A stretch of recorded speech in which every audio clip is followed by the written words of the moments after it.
किसी भी सेल पर क्लिक करके सिलेक्ट करें। अब माउस को क्लिक करते हुए ड्रैग करें।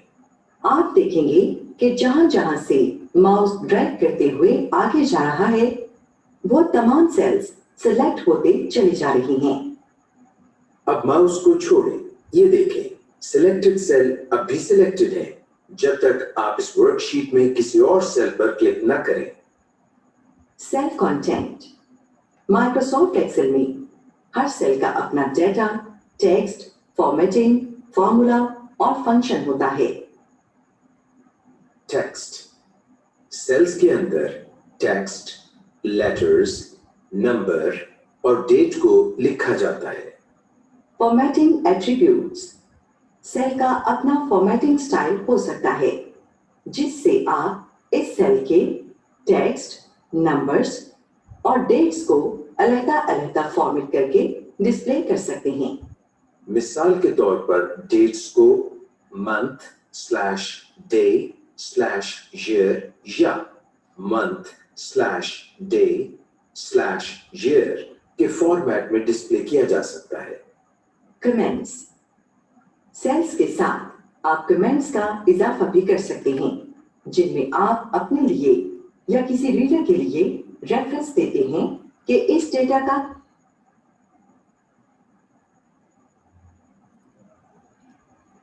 जी, ये थी सेल्स के हवाले से जो वीडियो डेमोन्स्ट्रेशन थी। इसमें मज़ीद क्लैरिटी आप लोगों को मिल गई होगी कि how practically we can work with the Excel while working with cells. ठीक है, नेक्स्ट है हमारा जो टॉपिक वो modifying columns, rows and cells. यानी हमने जो चीज़ डेटा बनाया है हमें उसको modify, delete, cut, copy, paste, modify, change वगैरह, ये तो मस्ट है हर एक्सेल इन जो भी कंप्यूटर का सॉफ्टवेयर जिसमें हम डाटा बनाते हैं। ये फीचर्स, ये कमांड तो हर एक में फैसिलिटीज अवेलेबल होती हैं। तो स्टार्ट करते हैं। By default every row and column of new workbook is set to the same height and width. हर कॉलम की देखें ये अपनी, हर कॉलम की अपनी ये हाइट होती है, हाइट होती है, और रो की हाइट होती है और कॉलम की विड्थ होती है। ठीक है, और बाय डिफ़ॉल्ट जो है ना, हाँ, एक्सेल की रो और कॉलम की जो हाइट है वो फिक्स होती है। Excel allows you to modify column width row height in different way. कई तरीके से आप एक्सेल के जो वर्कशीट के कॉलम द रोज हैं उनकी हाइट और विड्थ को चेंज कर सकते हैं। Position the mouse over the column line. ये देखें, ये CBE आपको याद है, मैं फिर बता देता हूँ। ये these are called column headings और दीज आर रोज हेडिंग 1 2 3। ठीक है, आपने कॉलम हेडिंग पे क्लिक, यहाँ पे होवर माउस करना है, position the column heading so the white cross. यहाँ पे आपने करना है, ये जहाँ पे दो कॉलम्स आपस में सेपरेट हो रहे हैं ना, A और B, वहाँ पे दरमियान में ये छोटी सी वर्टिकल लाइन आपको आ रही, इसके ऊपर हावर करेंगे तो आपका कर्सर पॉइंटर जो है वो इस शेप में मूव हो जाएगा। जब इस शेप में ये कन्वर्ट होता है तो आपने इसको यहाँ से ड्रैग करना है राइट साइड पे। यानी ड्रैग का मतलब है कि आपने क्लिक करना है, hold and drag the mouse to increase और डिक्रीज द कॉलम विड्थ। इसको आप यहाँ से ड्रैग करेंगे इधर तो कॉलम पे विड्थ बढ़ेगी, ज्यादा होगी, इंक्रीज होगी, और लेफ्ट साइड पे करेंगे तो कॉलम की विड्थ जो है वो कम होगी। तो ये कॉलम हेडिंग के जरिए हम कॉलम के विड्थ को इंक्रीज या डिक्रीज कर सकते हैं। ठीक है, इसी तरह जहाँ पे आपने उसकी विड्थ इंक्रीज डिक्रीज करनी है, वहाँ पे जाके माउस का बटन रिलीज कर दें। बार बार मैं आपको बता रहा हूँ, ड्रैग का मतलब है कि आपने माउस को बटन को प्रेस करके रखना है, और जहाँ पे आप समझते हैं इट्स ओके सिलेक्शन हो चुकी है, या जहाँ तक मैंने इसकी विड्थ को इंक्रीज डिक्रीज करना था वहाँ तक जाके आप उसको माउस का बटन रिलीज करें तो वो आपको यानी वहाँ पे वो कमांड एग्जीक्यूट हो जाएगी, इंक्रीज होगी विड्थ या डिक्रीज होगी अकॉर्डिंग टू योर नीड। अच्छा, अगर आपको नंबर में कॉलम में ये साइन नजर आए, आप कॉलम की विड्थ इंक्रीज कर देते, इसका मतलब ये है कि कॉलम की जो विड्थ है ना वो कंटेंट जो उसमें उससे ज्यादा छोटी होगी। ठीक है, तो इसलिए आपको क्या करना है, उसको बड़ा करना पड़ेगा। अच्छा, कॉलम को ऑटो फिट भी करते हैं। फॉर एग्जांपल ये देखें, यहाँ पे ये कंटेंट आ रहा है ना, इसको आपने ऑटो फिट करना है। एक तो तरीका ये है कि आप इसको पकड़ के यहाँ से ड्रैग कर दें, बड़ा कर दें, या इसको ऑटो फिट करने का मतलब है कि यहाँ पे रखें, आप डबल क्लिक करेंगे ना तो ऑटोमेटिक जो एक्सेल है जितना इस सेल कंटेंट में मैक्सिमम साइज होगा ना, डिफरेंट साइज हो सकते हैं। हो सकता है कि कोई इसमें करेक्टर 10 करेक्टर, जो इसमें एक कंटेंट है वो 10 कैरेक्टर का हो, एक 15 को हो, एक 20 का हो, तो जब हम इसको डबल क्लिक करेंगे तो इसकी कितनी विड्थ हो जाएगी, जो मैक्सिमम है 20 वाला, उस इसको बोलते हैं ऑटो फिट कॉलम विड्थ। इसको डबल क्लिक किया, आप देख रहे हैं इसको डबल क्लिक करने से ऑटोमेटिक ये सारे कंटेंट शो हो रहे हैं। यहाँ पे ये कंटेंट कट रहे थे, इस वजह से कट रहे थे, ये कॉलम की विड्थ छोटी थी, ठीक है। इसके अलावा you can also auto fit the width for several column at the same time. Simply select the column you want to auto fit, then select the auto fit column command from the format drop down menu. format का insert delete जहाँ पे है ना main menu पे finding के साथ, उसको click करें, वहाँ पे ऑटो फिट कॉलम पे विड्थ करें, एक से ज़्यादा कॉलम जितने भी सिलेक्ट होंगे सब की सब जो कॉलम्स की विड्थ है वो ऑटो सेट हो जाएगी एक एक कॉलम की बजाय। उसके बाद रो हाइट को उसी तरह, जिस तरह कॉलम का आपने ड्रैग किया, रो को उसको पकड़ के नीचे से ड्रैग करें नीचे की तरफ, ये नीचे आ जाएगी, इसकी ये जो हाइट है इसकी बढ़ गई। कम करना चाहें कम करेंगी। टू मॉडिफाई ऑल रोज और ऑल कॉलम, अगर आपने तमाम रोज और तमाम कॉलम को मॉडिफाई करना है, उसका तरीका ये है कि you can modify the height and width of every row and column at the same time. This method allows you set uniform size for every row and column in your worksheet. ये पूरी worksheet में पूरी column में width का size set कर देगा।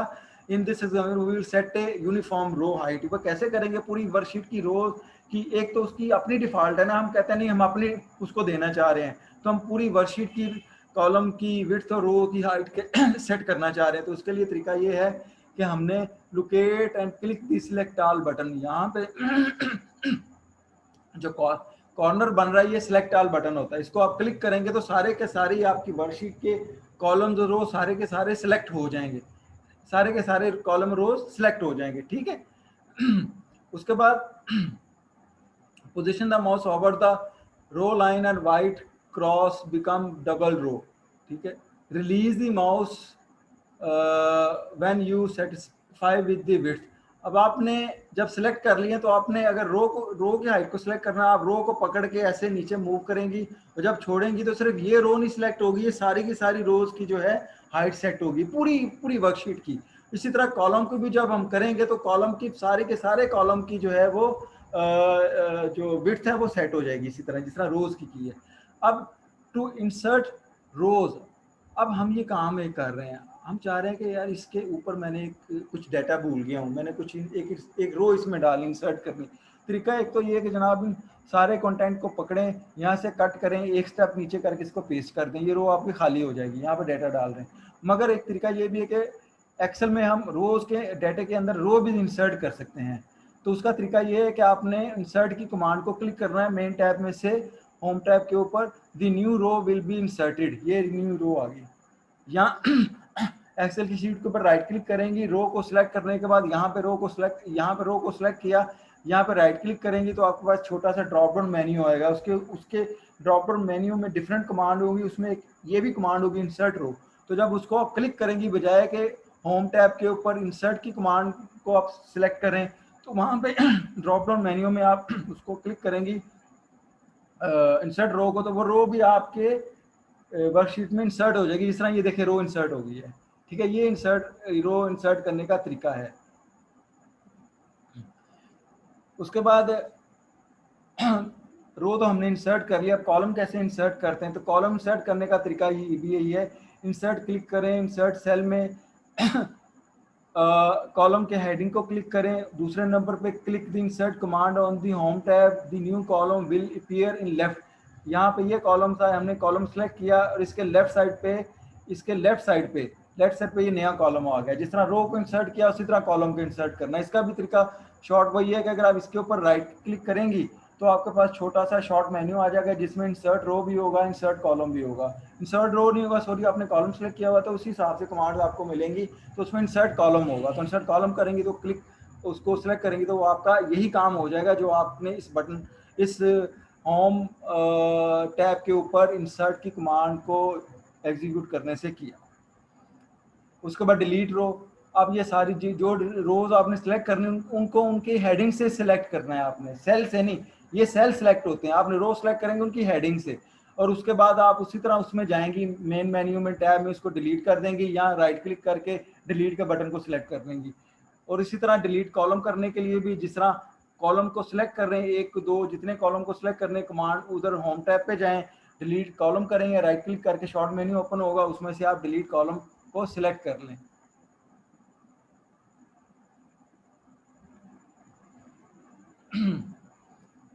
जी,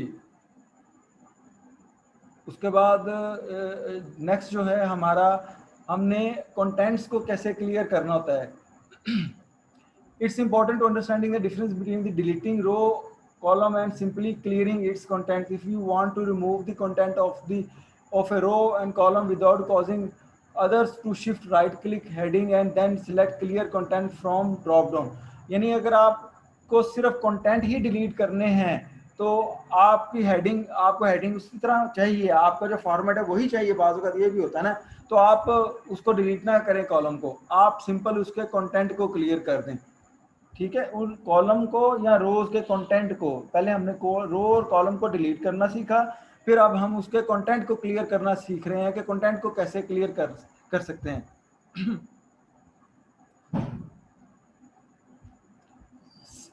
Sometime you may want to move a column। अब deletion भी हमने देख ली, अब हमने मूव करना है कॉलम या रो को, हमने एक जगह से दूसरी जगह मूव करना। उसका तरीका क्या है कि सिलेक्ट डिजायर कॉलम, अब इस कॉलम को हमने मूव करना है और इसको हमने यहीं से पकड़ के छोड़ना नहीं, ड्रैग करना है। यहाँ से हम लेके इधर आएंगे, ये देखें माउस के साथ इसको लेके इधर आ रहे हैं, यहाँ पे आके हम माउस को छोड़ देंगे तो ये जो पोजीशन वाला कॉलम है हमारा, ये पोजीशन वाला कॉलम हमारा इधर मूव हो जाएगा। ठीक है, click the insert command and home tab it select the insert. अच्छा, ये तो दूसरा आ गया ना, ये ठीक है। यहाँ से हम इसको ड्रैग करेंगे और उसके बाद यहाँ पे ला के हम इसको छोड़ देंगे और ये हमारा जो पोजीशंस वाला डाटा है वो इधर सेल्स फोन के कॉलम में मूव हो जाएगा, यहाँ पे ये कॉलम आ जाएगा, मूव हो जाएगा।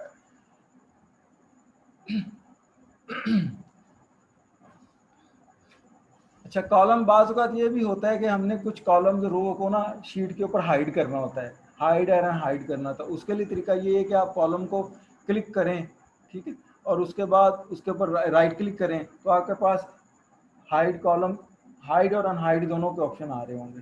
अब हाइड करेंगे तो ये सी यहाँ से गायब हो जाएगा और यहाँ पे आपको नज़र आ रहा होगा ABCD। और रो कुछ तरह करेंगे, यहाँ पे अगर 2 को हम हाइड कर देंगे तो यहाँ पे 1 3 4, तो ये टू हाइड एंड अनहाइड रो और column. At times you may want to compare certain rows or columns without changing the organization of your sheet. Excel allows you to hide rows and columns as needed. In our example, we will hide the column C and D to make it easier to compare the column A and B. ठीक है, तो उसके लिए तरीका ये है कि हमने ये C और D दो कॉलम्स को सिलेक्ट किया और उसके बाद the column will be hidden, ये इसको राइट क्लिक किया mouse, then hide from the formatting menu, hide किया तो हमारे पास A, B और E आ गया, ये दोनों कॉलम इसमें हाइड हो गए। बस इसका फ़ायदा ये होता है कि आपके पास शीट्स में मल्टीपल कॉलम है, तो आपने पहले वाले कॉलम और उसके बाद जो कॉलम आपका 15वें 16वें नंबर पे, उसको आपने साथ साथ रख के कंपेयर करना है, तो आपको तो बार बार स्क्रॉल करना पड़ेगा ना। तो ये फैसिलिटी ये है कि आप 1 और 15 के दरमियान जितने भी कॉलम है सबको हाइड कर दें तो 1 और 15 आपके पास सामने आ जाएंगे। 15-16 कॉलम आप उनको आसानी से बैठ के कंपेयर कर सकते हैं या जो भी अपना काम करना है आप उसको कर सकते हैं। हाइड अनहाइड करने का तरीका यही है कि आपने जो ये B और E है ना, इन दोनों कॉलम को सिलेक्ट किया, राइट क्लिक किया और हाइड की बजाय अनहाइड का बटन क्लिक किया तो वो आपका जो कॉलम हाइड किए हुए थे वो आपको नजर आने शुरू हो जाएंगे, अनहाइड हो जाएंगे। ठीक है, अच्छा, wrapping text and merging cell. Wrapping text का मतलब ये होता है कि आपके पास ये टेक्स्ट आ रहा है ना, ये टेक्स्ट चल रहा है 800 राउंड टैट पिक्चर सेकंड बेस वगैरह, ये दूसरे कॉलम पे भी जा रहा है। तो रैपिंग का मतलब होता है ये एक ही कॉलम में डिफरेंट रोज बन जाते हैं, एक ही कॉलम में रहते हैं, दूसरे कॉलम में टेक्स्ट नहीं जाता। तो हम इसको कैसे रैप करते हैं, select cell you want to wrap, सबसे पहले हमने सेल को सिलेक्ट करना है, ऑफ कोर्स इस पूरे कॉलम को सिलेक्ट करना है, तो हमने सेल को या हम इसको क्लिक करेंगे। फिलहाल हमने ये सेल्स को सिलेक्ट किया, उसके बाद हमने क्या करना है जी, माउस को क्लिक करना है उस कमांड के ऊपर जो आपके मेन टैब के होम टैब के ऊपर है, रैप टेक्स्ट के नाम से, रैप टेक्स्ट को क्लिक करेंगे तो ये देख रहे हैं आप, स्ट्रीट एड्रेस पहले आगे जा रहा था, 800 राउंड टेबल ड्राइव उधर जा रहा था, अब वो सारे के सारे कॉलम में रैप हो गया। इसको रैप टेस्ट बोलते हैं। मर्ज का मतलब यह है कि दो सेल्स के कंटेंट को इकट्ठा कर देना। फॉर एग्जांपल ये देखें, हमने एक शीट बनाई है, first name, last name, cell phone number, cell address, position, ठीक है। अब इसके ऊपर ये हेडिंग हमने डालनी है, तो ये हेडिंग हमने, अब ये हेडिंग तो ये इस तरह बुरी नजर आ रही है, हम इस हेडिंग को चाह रहे हैं इनके ऊपर इक्वली यानी बिल्कुल इक्वल हो जाए, तो हम इन तमाम सेल्स, इस तमाम जो सेल्स हैं ना, इनको हम मर्ज कर देंगे इकट्ठा, ये एक सेल बन जाएगा। मर्ज का मतलब है कि मल्टीपल सेल्स एक सेल्स में आप कर सकते हैं। तो उसका तरीका ये है कि उसी तरह होम टैब के ऊपर आप क्लिक करें, मर्ज सेल को सिलेक्ट करने के बाद ये देखें, ये एक ही सेल बन गया ना, 1 2 3 4 5 सेल्स का एक सेल बन गया, ये मर्ज सेल होता है। मर्ज सेल के और भी ऑप्शन हैं, merge cell and centre, merge cell across, merge cell वगैरह वगैरह। जब मर्ज सेल सेंटर करेंगे तो ये बिल्कुल इस सेल के सेंटर में आ जाएगा, मर्ज सेल अक्रॉस करेंगे तो वो इस तरफ चला जाएगा। तो अगर हमने मर्जिंग को ख़त्म करना है, हम दोबारा इसको 5 सेल बनाना चाह रहे हैं, तो मर्ज की बजाय ये नीचे वाला अनमर्ज का ऑप्शन हम सिलेक्ट करेंगे।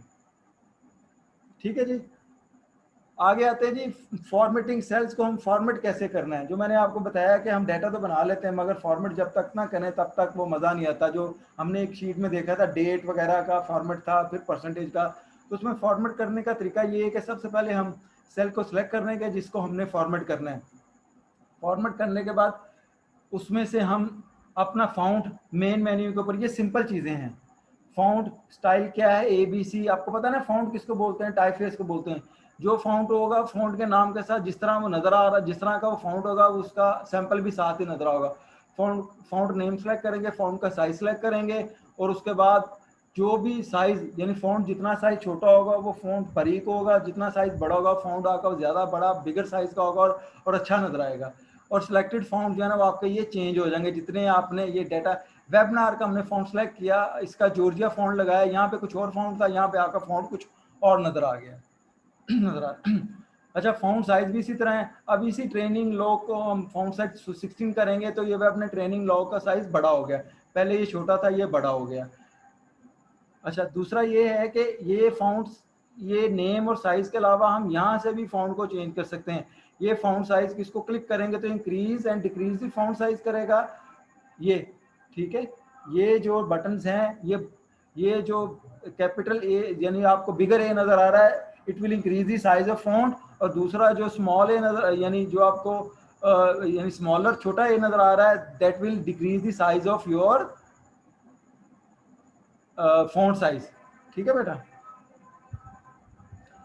अब कलर कैसे चेंज कर सकते हैं, वो भी कलर का भी ऑप्शन आपको दिया हुआ है, आप उतनी सिलेक्शन कर लें। वेबनार का कलर हमने इसको सिलेक्ट किया, वेबनार का कलर हमने यहाँ से ग्रीन क्लिक किया तो ग्रीन कलर होगा, सिंपल। अच्छा, हर सेल की ना एक अलाइनमेंट भी होती है। अब ये उसकी जो है ना बेसिकली अलाइनमेंट होती है, ये देख, एक बॉटम होती है, एक टॉप होती है, एक लेफ्ट होती है, एक राइट होती है, और एक जस्टिफाइड सेंटर होती है। अब ये सेल की हाइट विड्थ वगैरह किस तरह सेट कर सकते हैं, जो हम बोल्ड इटैलिक अंडरलाइन भी हम अपने कंटेंट को कर सकते हैं। ये आपके बटन है, बोल्ड इटैलिक अंडरलाइन, ये हमने बोल्ड कर दिया, यहाँ से ये देखिए बोल्ड हो गया। इटैलिक करेंगे, इसमें छोटी अंडरलाइन आ जाएगी, सॉरी इटैलिक करेंगे तो ये थोड़ा सा तिरछा हो जाएगा राइट साइड पे, जिस तरह ये आपको नजर आ रहा है आई, और अंडरलाइन करेंगे तो यू, जिस तरह नीचे लाइन नजर आई है, बोल्ड इटैलिक अंडरलाइन। ये फॉर्मेटिंग का भी अहम हिस्सा है। अब बात करते हैं टेक्स्ट अलाइनमेंट की। टेक्स्ट अलाइनमेंट में आपको ये देखें, ये जो सेल है ये लेफ्ट अलाइन है, ठीक है। Left align aligns content to the left of the border of the cell, ये लेफ्ट अलाइन है।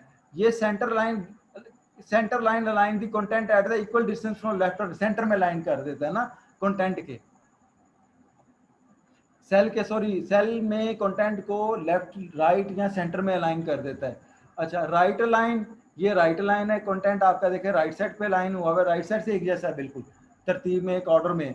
इसी तरह टॉप लाइन का मतलब ये है कि ये जो बटन है आपको सारे के सारे होम टैब के ऊपर आपको मिल जाएंगे, अगर आपने माइक्रोसॉफ्ट एक्सेल इंस्टॉल किया हुआ है और उसके इंटरफेस को अच्छे तरीके से स्टडी किया है, जिस तरह हमने आपको पहली और दूसरी क्लासेस में बताया था, ठीक है, और प्रैक्टिस भी की है। ये टॉप पे लाइन हो जाएगा, सेल के टॉप पे, ये सेंटर में वर्टिकली सेंटर में लाइन हो जाएगा, और ये बॉटम पे लाइन हो जाएगा। टॉप लाइन, ये मिडल, सेंटर में लाइन यानी मिडल में लाइन, फिर ये बॉटम में लाइन, ये बॉटम में लाइन। ये बेसिकली सेल में इसकी अलाइनमेंट है जो हमने सेल के हवाले से, सेल के कंटेंट से के हवाले से देखी। अब ये देखें, ये भी इसकी अलाइनमेंट नज़र आ रही है। ये इसको हमने अलाइन किया बॉटम पे, ये बॉटम पे लाइन हो गया, बॉटम पे, ठीक है। इसको यहाँ पे ये था ना कंटेंट, ये लेफ्ट लाइन हुआ है, बाय डिफॉल्ट लेफ्ट लाइन है। जब इसको हमने यहाँ पे क्लिक किया तो इसका रिजल्ट ये आ गया, ये बॉटम पे सेंटर में अलाइन हो गया, ठीक हो गया। और select one of the vertical alignment command home tab, उसके बाद यहाँ पे हम इसको क्लिक करेंगे इस टैब को, तो ये टॉप की बजाय ये बिल्कुल सेंटर टू सेंटर आ गया।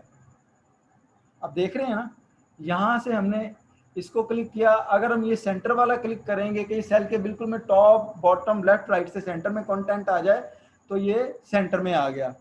ये बाकी उसके बाद उसके नेक्स्ट जो ऑप्शंस है आपको ट्राई कर लीजिएगा, सेल्स के कंटेंट टाइप करके उसको टॉप, लेफ्ट, राइट और बॉटम और सेंटर में खुद करके कि ये क्या किस तरह ये कमांड एग्जीक्यूट होती हैं।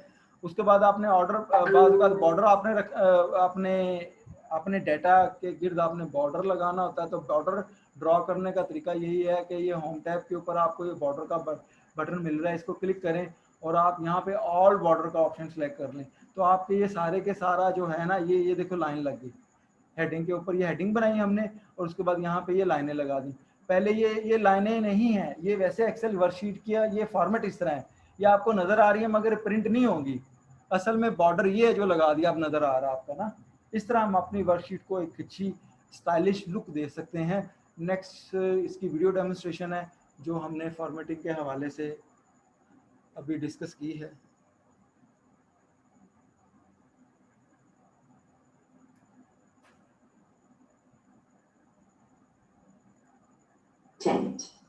सेल को सिलेक्ट करें।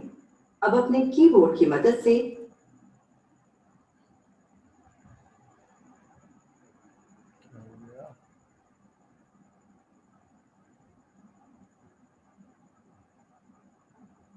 पहले क्लास में ऐसे चला।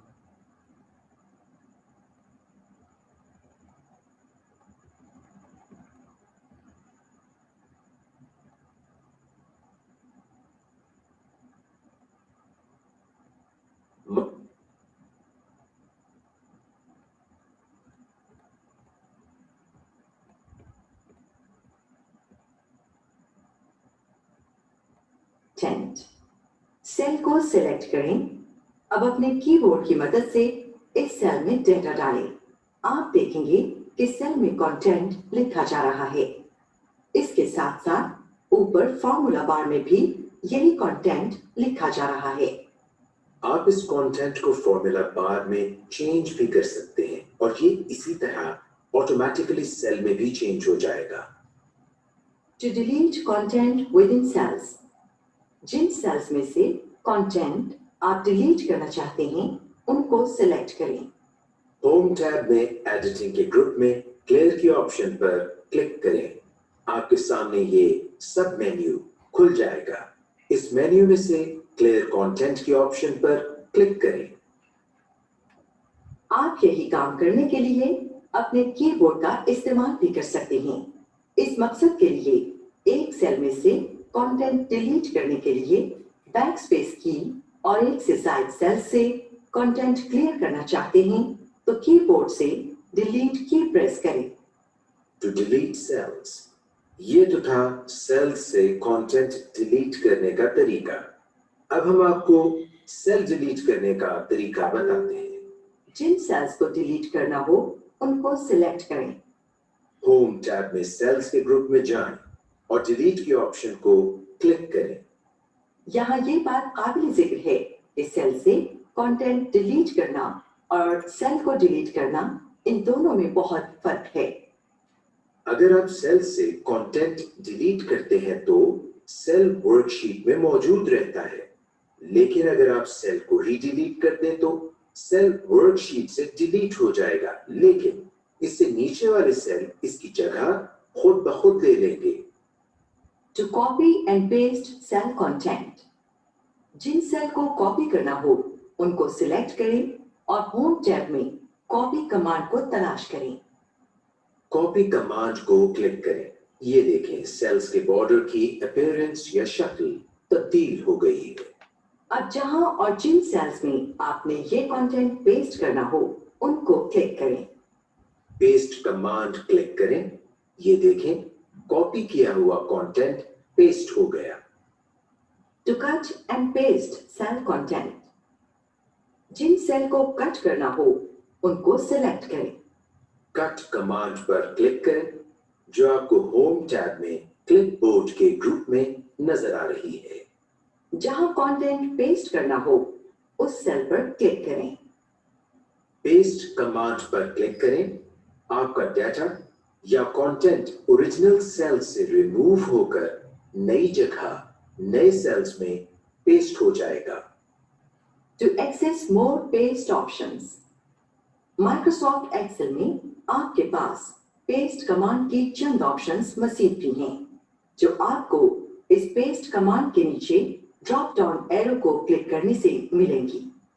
ये ऑप्शंस माइक्रोसॉफ्ट एक्सेल के उन एडवांस्ड यूजर्स के लिए फायदेमंद हो सकती हैं जिन्हें ऐसी वर्कशीट्स में काम करना होता है जिनमें फॉर्मूलाज एंड फॉर्मेटिंग बहुत ज्यादा इस्तेमाल हो। हमारे पास पेस्ट कमांड की मजीद ये ऑप्शंस नजर आती हैं। Paste, paste formulas, paste formula, टेंट। सेल को सिलेक्ट करें। कुछ इस तरह हो जाएगी, यानी व्हाइट क्रॉस से अब प्लस या जमा की शक्ल का हो गया है। इस फिल हैंडल को क्लिक और ड्रैग करें यहां तक कि तमाम सेल्स जिनको आप फिल करना चाहते हैं वो हाईलाइटेड हो जाएं। माउस रिलीज करें और ये आपके सेल्स फिल हो गए। Working with columns, rows and cells. By default एक नई वर्कबुक में हर रो और कॉलम की एक मखसूस लंबाई और चौड़ाई होती है। आप हर कॉलम और रो की हाइट, विड्थ को अपनी जरूरत के मुताबिक मुख्तलिफ तरीकों से तब्दील कर सकते हैं। To modify column width, mouse pointer को कॉलम लाइन पर लेकर जाएं जो आपको कॉलम हेडिंग पर मिलेगी। आप देखेंगे कि कॉलम लाइन पर माउस पॉइंटर ले जाते ही उसकी शक्ल व्हाइट क्रॉस से डबल एरो जैसी हो जाएगी। अब माउस क्लिक करें और कॉलम लाइन को ड्रैग करते हुए बाएं तरफ लेकर जाएं। ये देखें कॉलम की चौड़ाई या विड्थ बढ़ रही है। अगर आपको किसी सेल में पाउंड साइंस नजर आए तो समझ जाएं कि इस सेल में डाटा ज्यादा है और सेल की विड्थ या चौड़ाई कम है। जब आप इस सेल या कॉलम को बताए गए तरीके के मुताबिक चेंज करेंगे तो आपको इन पाउंड साइन की जगह डाटा या कंटेंट नजर आना शुरू हो जाएगा। To set column width with a specific measurement, जिन कॉलम्स को मॉडिफाई करना हो उनको सिलेक्ट करें। होम टैब में फॉर्मेट कमांड पर क्लिक करें। फॉर्मेट ड्रॉप डाउन मेन्यू खुल जाएगा। कॉलम विड्थ को सिलेक्ट करें। कॉलम विड्थ डायलॉग बॉक्स खुल जाएगा। इसमें मखसूस पैमाइश लिखें। ओके का बटन क्लिक करें। आप देखेंगे कि वर्कशीट के तमाम सेल्स की विड्थ चेंज हो जाएगी। फॉर्मेट ड्रॉप डाउन मेन्यू से ऑटो कॉलम विड्थ की ऑप्शन को सिलेक्ट करें। वर्कशीट के तमाम सेल्स की विड्थ खुद ब खुद ऑटो एडजस्ट हो जाएगी और तमाम टेक्स्ट कंटेंट खुद ब खुद एडजस्ट हो जाएगा। टू इंसर्ट रोज, जिस रो से नीचे नई रो इंसर्ट करनी हो उसे सिलेक्ट करें। सिलेक्शन के लिए लेफ्ट नंबर पर क्लिक करें। होम टैब से इंसर्ट कमांड पर क्लिक करें। आपकी वर्कशीट में नई रो का इजाफा हो जाएगा।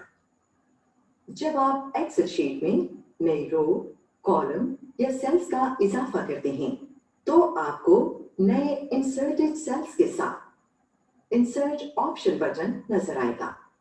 इस बटन के जरिए आप मुंतखब कर सकते हैं कि आपने इन नए सेल्स, रोज या कॉलम्स को कैसे फॉर्मेट करना है। फॉर्मेटिंग के मजीद ऑप्शंस तक रसाई के लिए इस इंसर्ट ऑप्शन बटन पर माउस लेकर जाएं और उस पर बने ड्रॉप डाउन एरो पर क्लिक करें। To insert columns.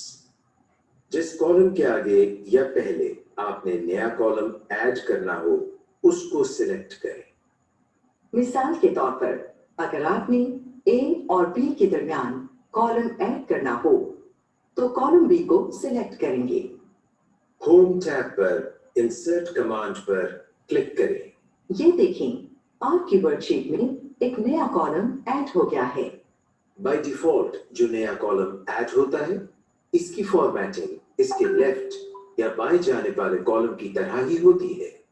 लेकिन फॉर्मेटिंग की मजीद ऑप्शंस के लिए माउस को इंसर्ट ऑप्शंस बटन पर हॉवर करके उसके ड्रॉप डाउन एरो को क्लिक करें।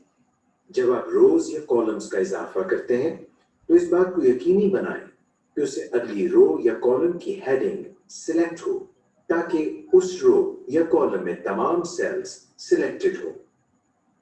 क्योंकि अगर आप किसी रो या कॉलम में एक सेल को सिलेक्ट करेंगे तो उसके नतीजे में सिर्फ एक सेल ही इंसर्ट होगा। टू डिलीट रोज, जिन रोज को डिलीट करना हो उनको सिलेक्ट करें। होम टैब से डिलीट कमांड पर क्लिक करें। ये देखिए वर्कशीट से सिलेक्टेड रोज डिलीट हो गई हैं। टू डिलीट कॉलम्स, जिन कॉलम्स को डिलीट करना हो उनको सिलेक्ट करें। होम टैब से डिलीट कमांड पर क्लिक करें। आपकी वर्कशीट से सिलेक्टेड कॉलम डिलीट हो गई हैं। Wrapping text and merging cells. बाज़ औक़ात ऐसा होता है कि सेल्स में डाटा या कंटेंट इतना ज्यादा होता है कि हम उसे ठीक तरह से रीड नहीं कर पा रहे होते, तो हमें टेक्स्ट रैपिंग की जरूरत पड़ती है। टेक्स्ट रैप आपके कंटेंट को सेल में मल्टी लाइंस की सूरत में अरेंज कर देता है, यानी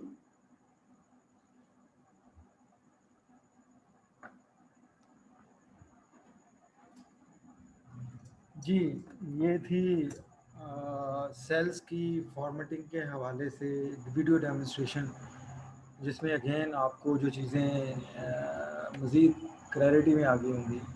आपका कोई क्वेश्चन है किसी का आज की क्लास के हवाले से?